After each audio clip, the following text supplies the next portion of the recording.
Well, you know it's raining outside, you know I am about my hair, so you can already imagine that I'm not in the happiest mood with this busy hair, but whatever. Okay, much bigger issues than that. Well, first of all, thank you so much for coming out today. As I indicated on the first day of my job, that I was interested in collaborating with all you folks, keeping you informed, communicating.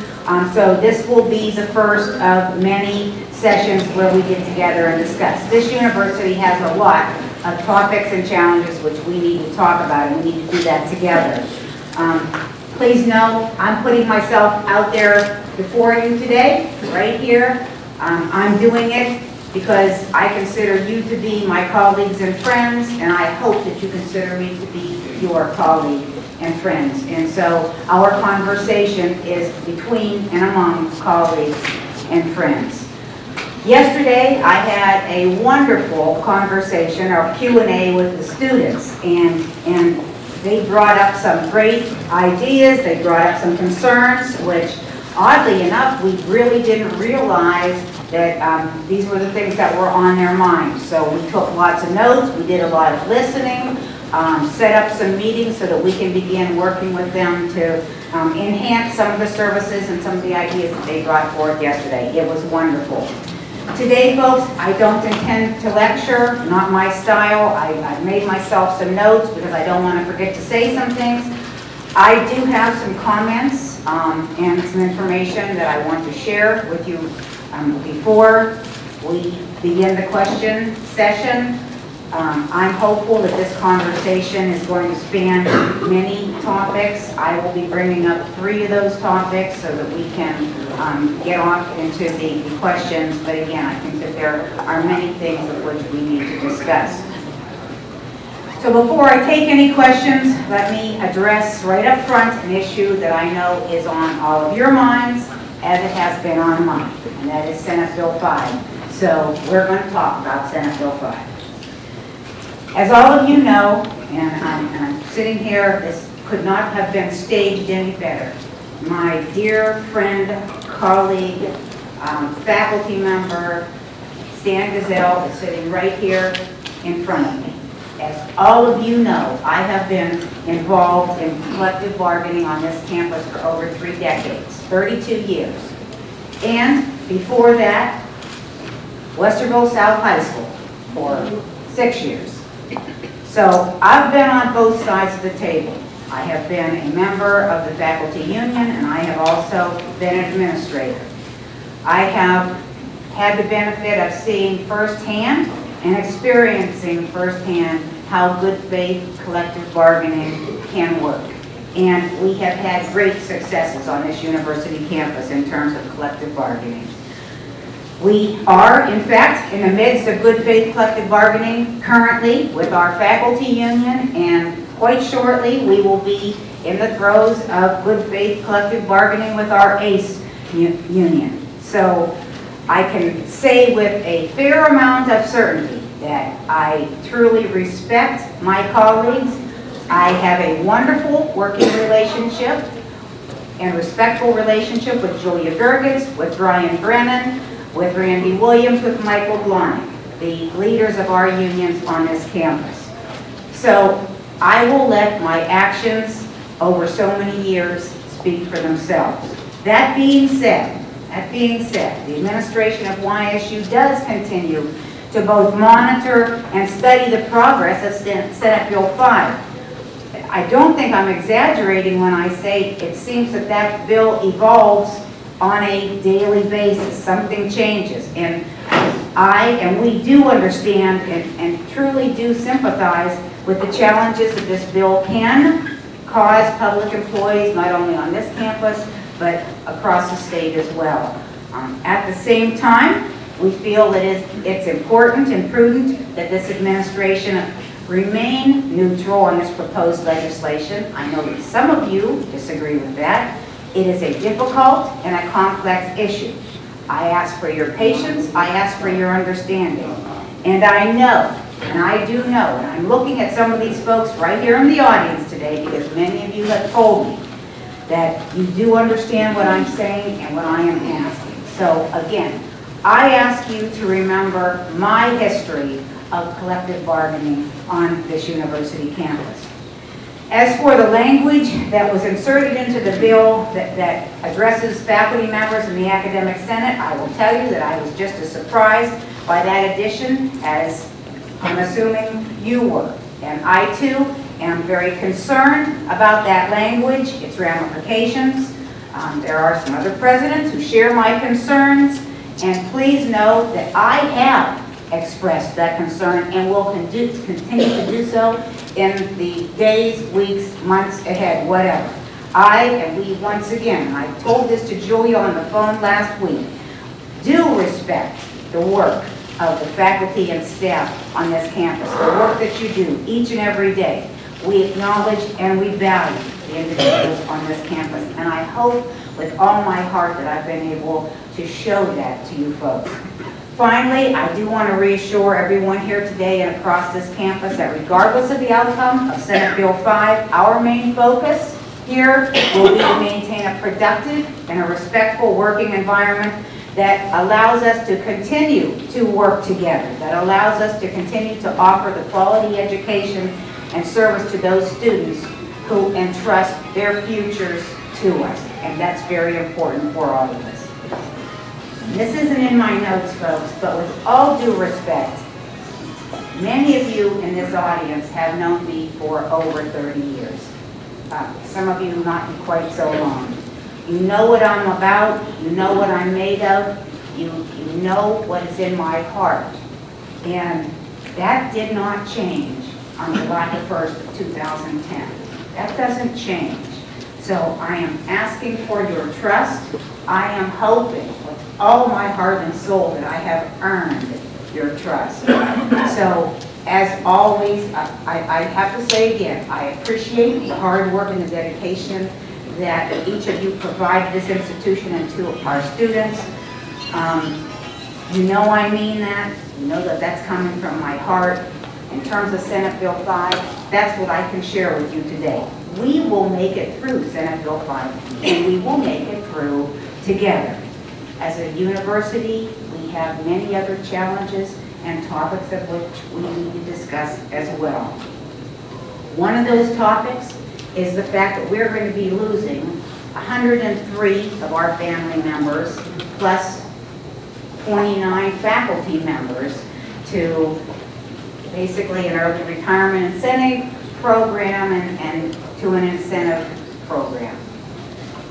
I want you to know what we are doing there. We do have, out of our Office of Human Resources, a process to go through in terms of reorganization of the university, if that is desired. We have a process for filling positions. That's on our website. I think that it is incumbent upon each and every one of us to make sure that we thank those individuals for the service that they've provided to this institution for 20, 30, and 40 years. I intend to do that on an individual basis. They deserve to be sent out of Youngstown State University like gold because they have given us their service. Everyone will be invited to a breakfast, depending on when it is they're leaving, and I'm inviting each employee to have a conversation with me personally, because after that amount of years here at the institution, those individuals do have wonderful insight as to how we can do things better, what we're doing right, what we're doing wrong. And again, they will be missed. I always say people don't get replaced, someone else comes in. So again, I will say publicly thanks to all of those individuals who are taking advantage of this early retirement program. The third issue that I feel compelled to talk about, not at length, but there's so much being talked about on campus regarding this issue that I do think that I need to talk about it as well. And that's the tragic events that took place on February the 6th, a little over a month ago, Super Bowl Sunday. I want to first of all thank everyone on this campus. You were truly professional in everything that you did, and the way you handled classes, and the sympathy and the empathy and the assistance to the students that went out. But I think you need to know what we did at that point in time. Believe me, when you're in a dead sleep and your phone rings at 5 o'clock in the morning and your caller ID says, Jack Gokala, you're not happy, because you know, you just know. And that is the phone call that absolutely every university president across this country dreads. Immediately, and all of this took place between the hours of 3 and 4 in the morning, realized that our police, who are perfect and wonderful, got their information from the Youngstown City Police, so they were keeping us informed all the way through. Immediately, I called my associate Shannon Tyrone, got dressed, and headed down to the university. I contacted Mayor Williams so that he would know what was going on. This took place at 55 Indiana in a home where there were 4 members of a fraternity who were just sharing the cost of that home. This was not a fraternity house, which seems to be a big misnomer across a lot of the media across campus. We came in, we had another briefing with the University Police. We contacted the Board of Trustee members, we contacted all the cabinet members, we contacted counseling services so that they could immediately begin the process of setting up drop-in stations, we called them, because we knew some of our students were going to need that. We contacted our counseling services here on campus as well. At one point, I did go to St. Elizabeth's Hospital to visit the injured students. Much credit does go to St. Elizabeth's Hospital. When I got to the desk, I said, I'm Dr. Anderson, I'm the president of Youngstown State University, and those are my students in the emergency room. I just need to get in there and make sure that they're okay. And the response from the lady at the receptionist desk was, well, can you prove that you're Dr. Anderson?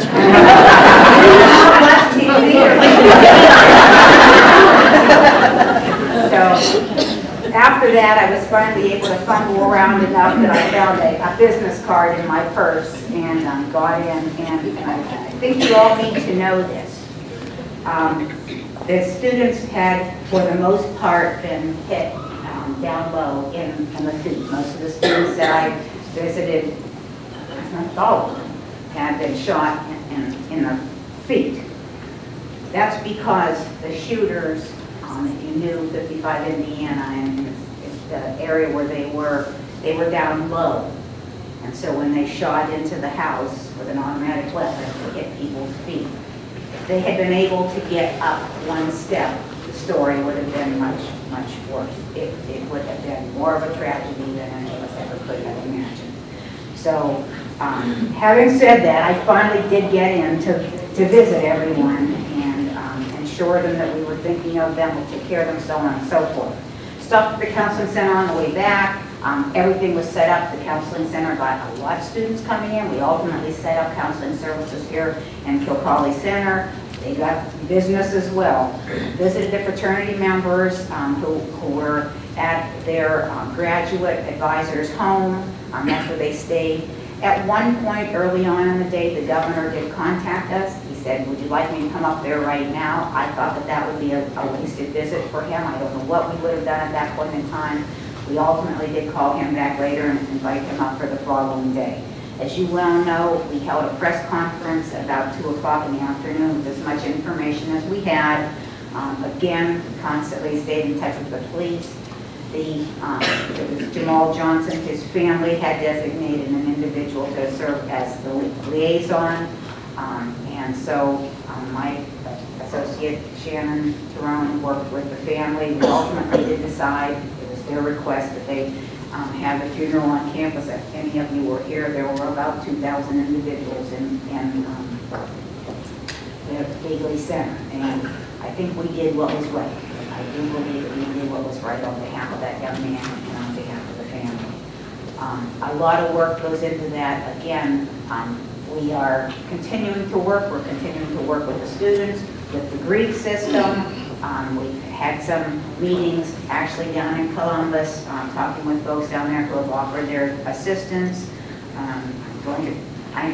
We literally received hundreds of pieces of mail, email, phone calls, whatever, indicating to us that they would be happy to give us assistance from the community and beyond, and we're going to take them up on it. So you'll hear much more about that later. So again, I thank you so much for your assistance throughout a very, very tough time. Those are the days, those are the weeks that you would prefer to put behind you.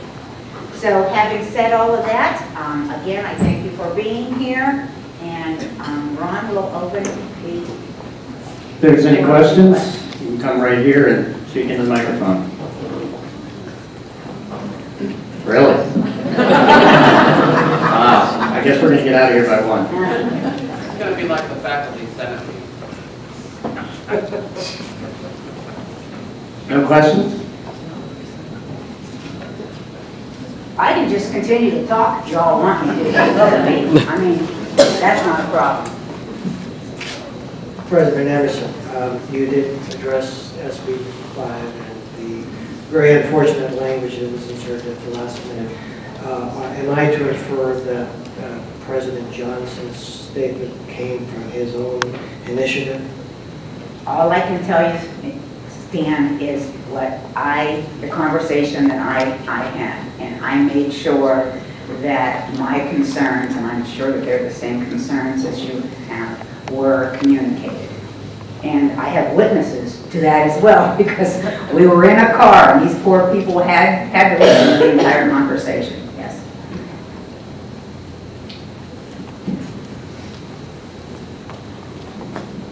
No other questions?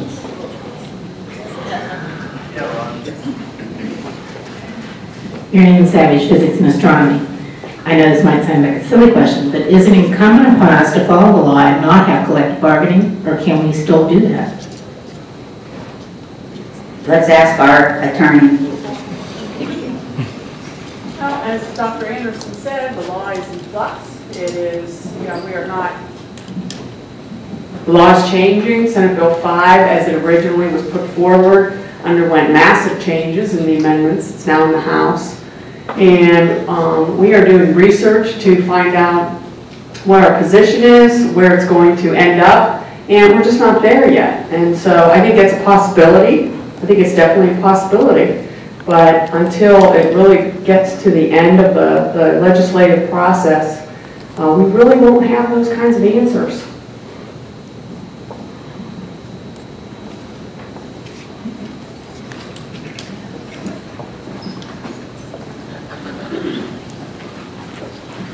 Dr. Anderson, we started strategic planning for the university, and we've had a strategic plan for the Ohio system, and now all of a sudden we have a change in chancellor. Do you know of or foresee of any other changes that might impact the university strategic plan of Ohio and also our very own strategic plan? I have to say no, I don't know yet. If you folks remember, back in 2003, Jim Petro was the individual. We had an operations audit. Dr. Sweet asked for an operations audit of the university, and there were several recommendations that came about, and that came out of Jim Petro's office. So he has already worked with this university. He knows something about YSU. And to be very honest, I mean, we did respect and deal with many of the suggestions and recommendations that came out of that audit. So I think we should be on fairly good ground with that. It's my understanding that Jim Petro may be attending the April IUC meeting. That's what I've been told. There are universities who have been inviting him. We intended to do the same thing. It was suggested that we wait until after the April meeting because that's when he was going to begin his travels.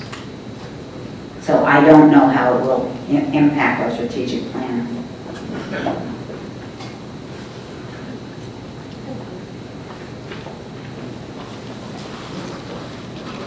Dr. Anderson, we've done the shared services investigations in the past and not much has come out of those investigations. How do you feel about this last round? Well, it's my understanding, and this is just from a few days ago, that they are wrapping up their recommendations with the shared services, and we're supposed to be hearing more about that. To go any further than that, I don't have that much information. Actually, Mr. Grilly has been much closer to that process, so if you don't mind.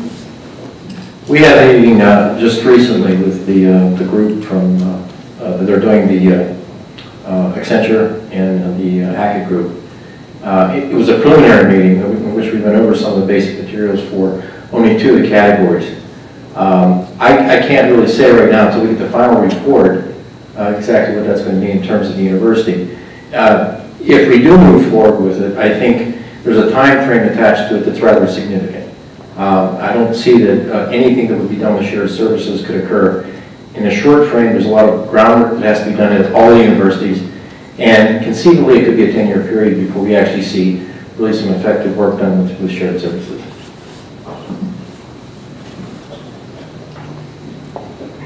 Others?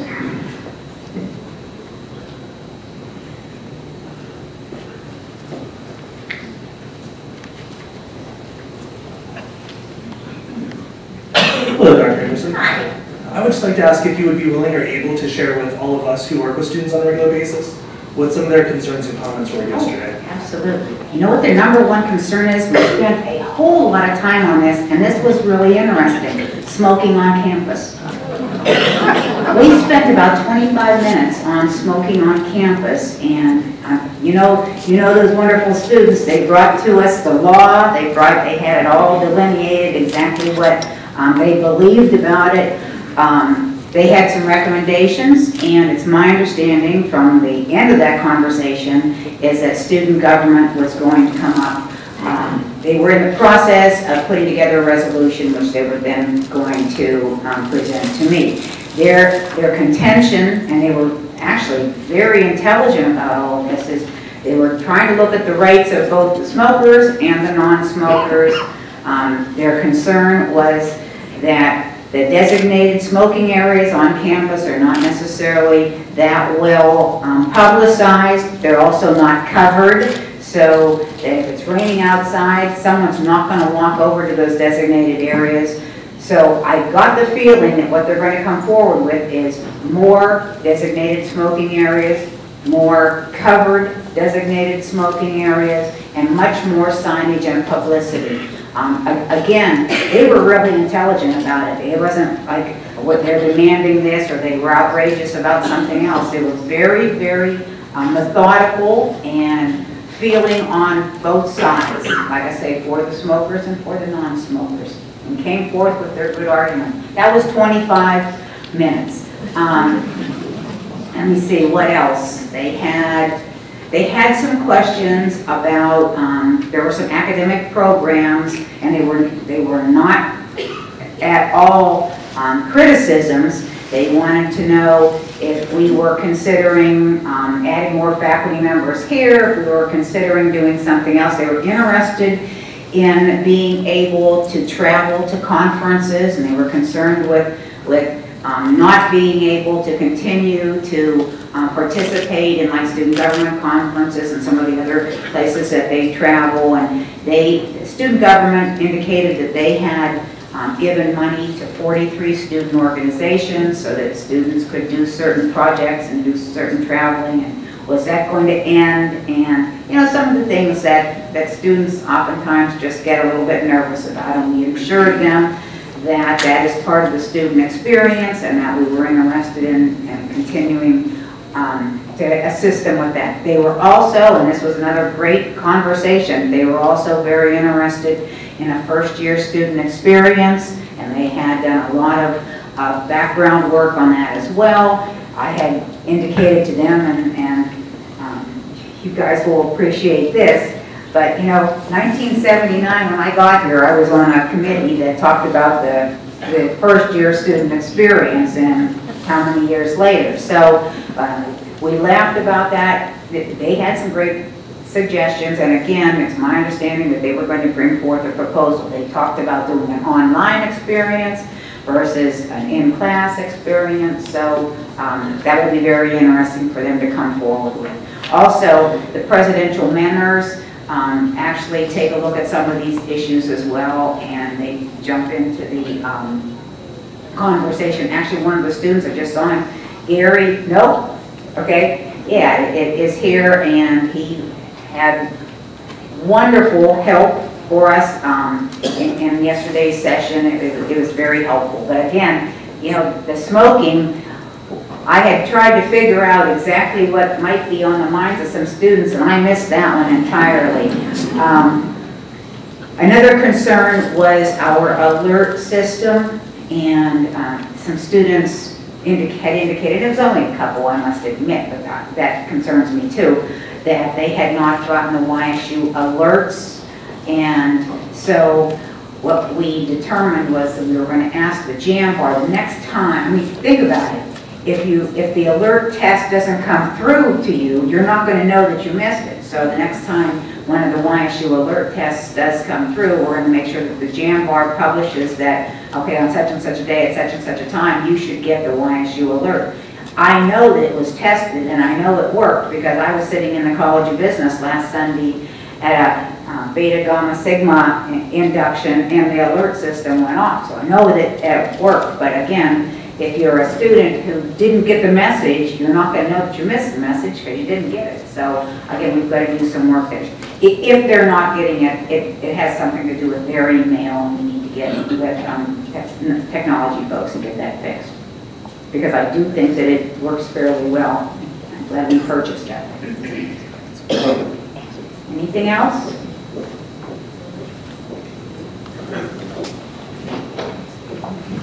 Hi. Okay, first comment, I think since it's on a lot of people's minds, is since you've taken reign, the amount of communication that you've spread out to the campus community has just been great, so I want to just give you kudos on that one. But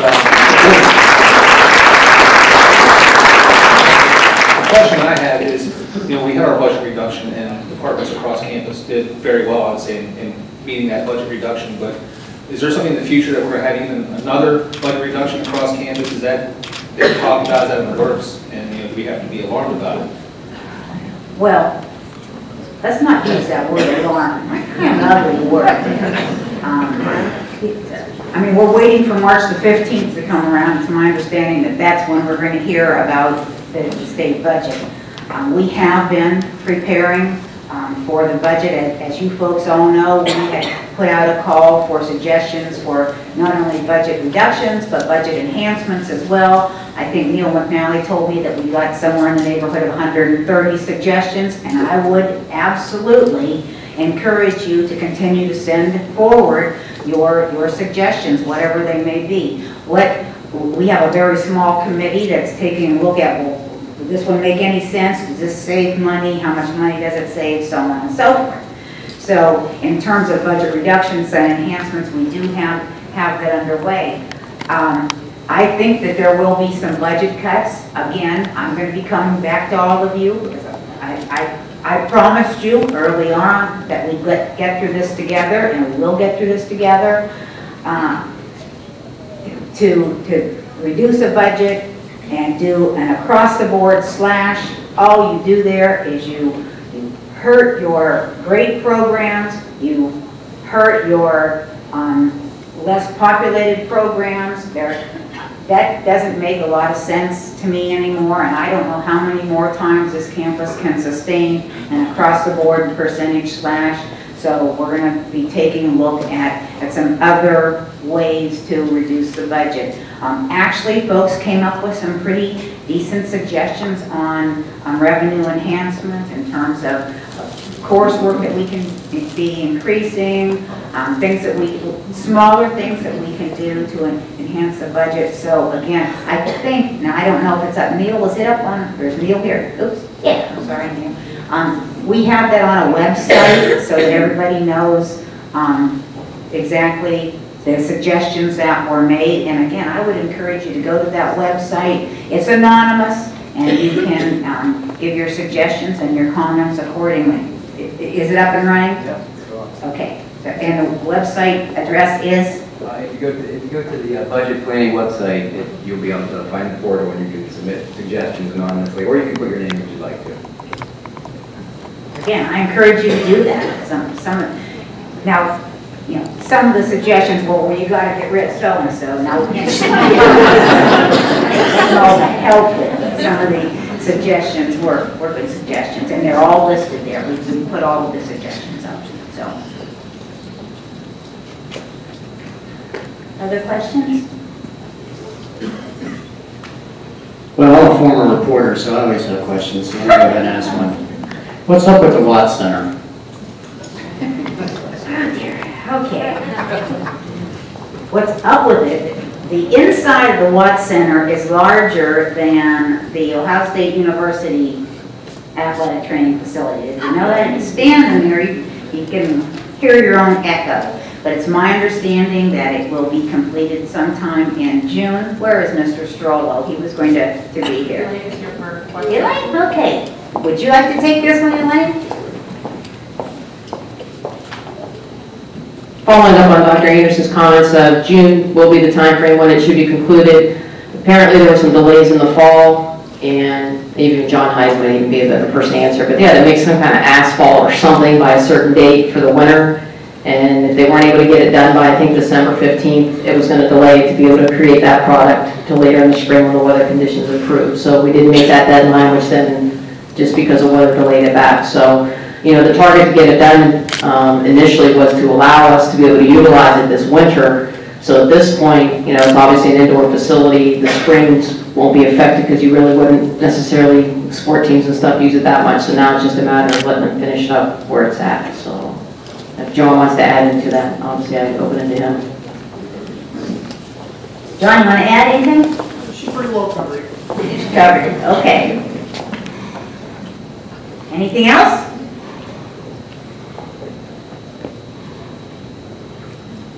Well, if there aren't any more questions, I'm not going to, yes, Jean?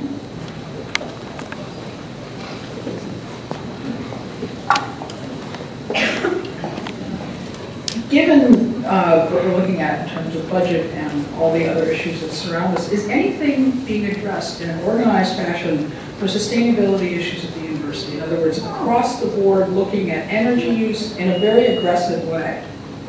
I'm so happy you asked that, Jean, absolutely. I don't know if Martin Abraham is in the room right now. It doesn't look like it. Actually, we had a wonderful conversation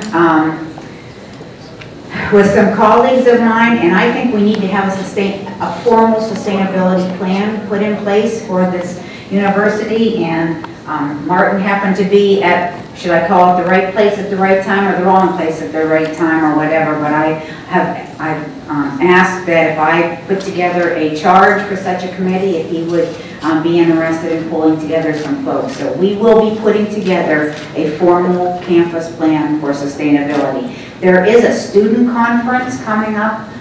One of the requirements that I asked of Martin is that he include students on such a committee, because I think that would be wonderful experience for them, and there is a student conference coming up with the topic of sustainability. So.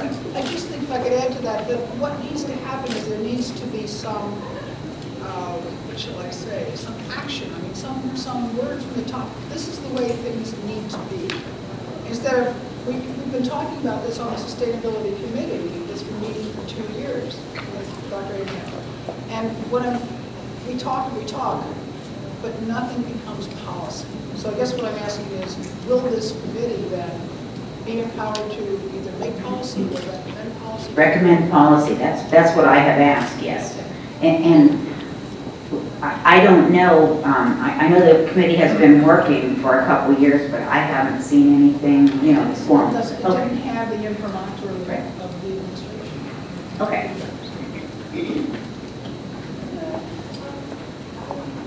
Perhaps at our next information session, I could ask that people send in questions that you would like for me to address, and then we can actually tell you what topics will be addressed or something. I'm just trying to make it more efficient for you. I do appreciate the compliment about the communication. If there are other ways that you would like us to communicate, please. That's what I'm here for. Again, we're all in this together, and I think we're all here for the same reason. So, yes, Michael. Real quick, the union presidents have gotten together a couple of times, had some informal talks, and we'd like Shannon to get us on the calendar so we can sit down and have a meet with you so we can all be on the same page. That's one thing. Second thing is, I'd sure like to see Mrs. Santa Claus come back. I just forced him. Anyway. No way. I don't want her back. Yes, you do. Yes, you do. You wait till this here. Yeah, I was too expensive for him, those cheap old gifts he gave, you know. Yes. The question about the West Center emboldened me to ask about the big space between the new College of Business and the cathedral. Is that going to be a parking lot for Dr. Youngstown? Well, it's my understanding that it's going to be a shared parking lot. I don't know that for positive, but that's what I was told. Are you talking about the diocese one, that area? Big open space that's now dirt. Yes, that's my understanding, that it's going to be a shared parking lot they're going to allow us to utilize, yes. Because we need parking down there. Yes. Anything else? Speaking of parking, That's a good point. That's a good point. how about the Lincoln deck? Danny, why don't you talk? I have a sheet that I could read from, but you're here, so. Well, just on the lot there at the cathedral, that is owned by and will be operated by the cathedral. And we've been working with them and making some space available during their renovation. And in turn, they're going to allow us to use that specifically for conference parking. So we'll be able to coordinate with them with their events.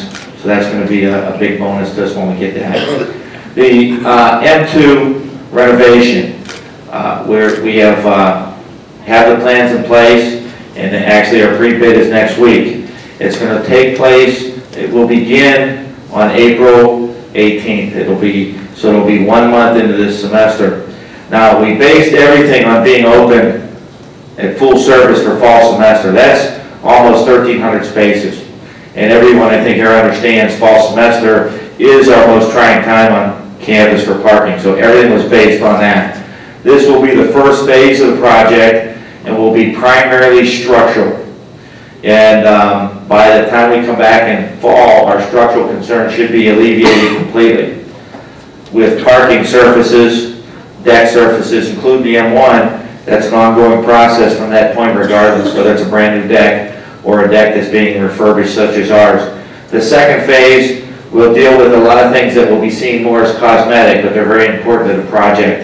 And that's going to happen next year. At this time, we can't say when that'll begin, but our goal is to do the second phase completely during summer semester. So we're hoping, working with the engineering company, that this 4-week delay will be the only one we have. We've established parking at the Chevy Center. We're right now finishing our studies on spaces on campus. It's really going to be a difficult issue from 8:30 to 1 o'clock. That is our peak period on time and peak period on that side. And we're going to learn the first week whether people are going to go immediately to the Chevy Center when the parking on the west side of campus fills up, or if they're going to move over to the deck, come across the bridge and come into the campus from the campus core. But eventually, everything will fill up, and we'll be running a shuttle from the Chevy Center. The route's about 13 minutes when you're not loading or unloading, and we're going to have significant shuttles. So during all our peak periods, there'll be a shuttle going, and one right after the other, probably about every 5 minutes. And the peak times, we'll have some school buses that'll be hold 40 people. At other times, we'll have smaller shuttles, 18 and 30 people, that are a little more in tune to what the Penguin shuttle is. And it will run from 7 in the morning until 6 o'clock at night. And will still be available should someone get delayed. We will have a system to get everyone down there. But realistically, besides those of us that are here at a specific time, the students who are in and out using the shuttle, most of them will be gone by 4 or 5 o'clock. And that's why our shutdown schedule is at 6 o'clock. And we're going to remind everybody about the lots in the hollow. And we resurfaced some of them, tar and chip, last fall. And that's going to enhance that area. Thanks, Dan. One other thing, you know, when you ask about the students and their concerns, I kept thinking that somebody would ask me, as a matter of fact, I made a monetary bet on this too, that somebody was going to ask me why we didn't close the university 2 Fridays ago. And, you know, we make the best decision that we can at that point in time, and as you all well know, by noon, the snow was gone and everything. the day that I did close the university was horrible. And I did come down to campus and stepped out of my car, and, you know, as we have a wonderful grounds crew, and they were working all night long to try and get that campus prepared. It just, that the ice just kept coming down, freeze, warm up, freeze. It was impassable. Thank goodness a Crom did the very same thing, and he almost fell too. So that was the right, thank God the Crom almost fell. How was that? Okay, how was that the wording? But, you know, we did explain to the students that we make the best decision. Again, this isn't a one-person decision. We talked to facilities. John, when I get my phone call at 4 in the morning from Mr. Hayden too, you just know, oh man, it must be snowing out bad.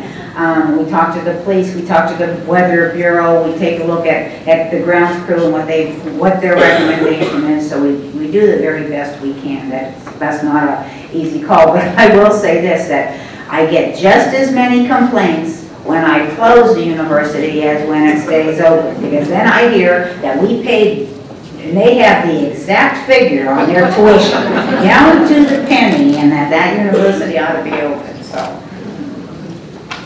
Anything else? Speaking of,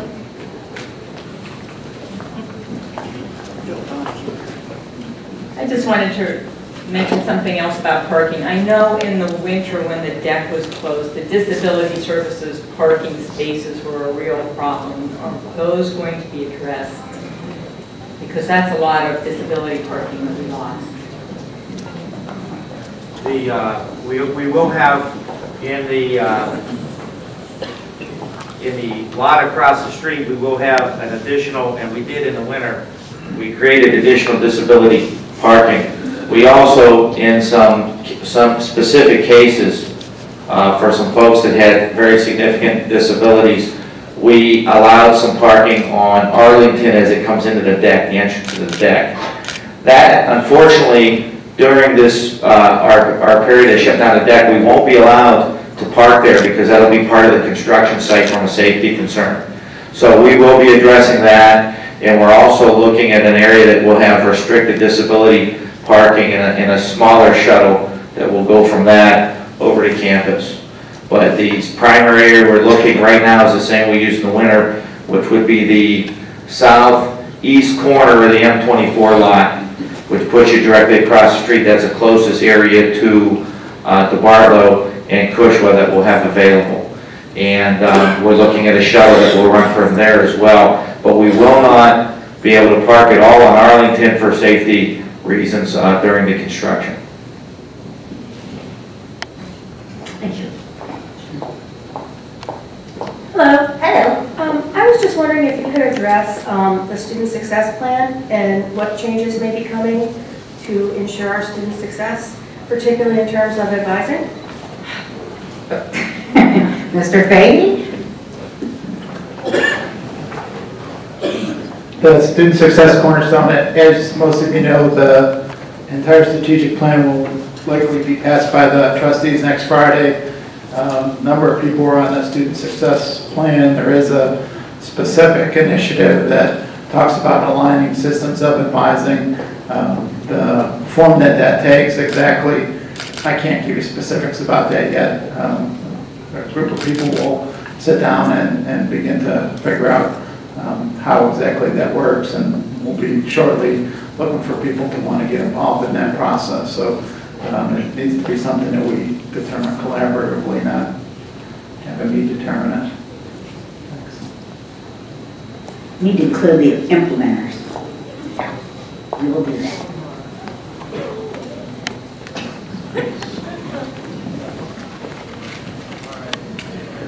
Are there any plans in the work to put a light down on Lincoln, either by Felt Street? I mean, we've now got a street coming from Rand to Lincoln. The traffic's notorious. To cross the street on Lincoln, coming from over there where Lincoln Building is, to the opposite side. Okay. Now, would that be something that we do, or yesterday, actually, Ann Gillum from the First Ward Councilman was here, and she asked us to let her know of any of that, that structure that we wanted. So if that's something that we need to let Annie know. Well, for many, many years, and a couple of times I almost got hit. The stop signs either aren't up high enough, not bright enough, but they drive right through them. And then with everyone parking to the corners and, you know, now, actually a pedestrian almost have to get in the middle of the street to see if anything is coming, and by then it could be too late. Okay. But that is a big concern, especially to the ones of us who work down on that end of campus. Okay. Yeah. On that note, there is a grant from the city, and they're working on pedestrian safety, and I can tell you that they have identified Lincoln Avenue as the highest priority for exactly that reason, for the pedestrian safety. And we don't know exactly what all is going to come out of that today, but they have been moving quite a bit forward, and that's been a significant part of the study, so we're hoping to see some changes there with that. Great, thank you. Anyone else? Let me just encourage you one more time, because this is the month this all begins. We do have members of the YSU family leaving us. Let's thank them. Let's make them feel as though their work has been valued throughout these years, because it truly, truly has. You've heard me say a million times, they built the university. We built this university. So please, let's treat them like gold. As we should be. And thank you very much once again for coming out today, and we'll have many more of these. Thank you.